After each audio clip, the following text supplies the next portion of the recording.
deploying ballistic missiles and nuclear warheads. They had 3,000 miles of these tunnels. 3,000 miles. Can you put that in any perspective? Imagine a tunnel 30 feet by 20 feet high running from Nova Scotia to Tijuana.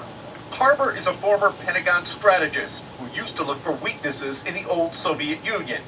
Based on the size of these tunnels, he says China could have as many as 3,000 nuclear warheads.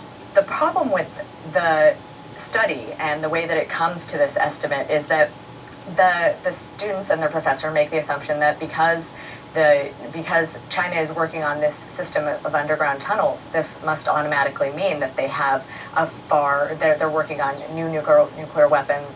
Policy analyst Lacey Olson and others working on arms control question the Georgetown team's methods. Olson says suggesting that China has 3,000 weapons is a huge jump from the current estimate of a few hundred warheads. It could lead rival Asian nations to start an arms race. These all lead us to estimates that could potentially impact foreign policy in a very negative way. But students who slogged through 200 hours of video and translated more than 1 million words disagree.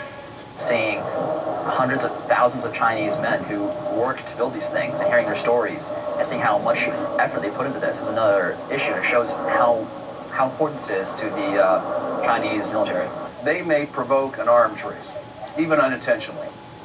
All right, no matter what you believe on how many nuclear weapons China really has, the team's work did yield some really fascinating revelations, including how China would use disguised passenger trains to move some of their long-range missiles in secret. Wolf. Chris, thanks very much. Jack Cafferty is asking, in light of the economy, how will Okay, there you go, folks. China has been building miles and miles of underground tunnels, and they're hiding up to 3,000 nuclear missiles.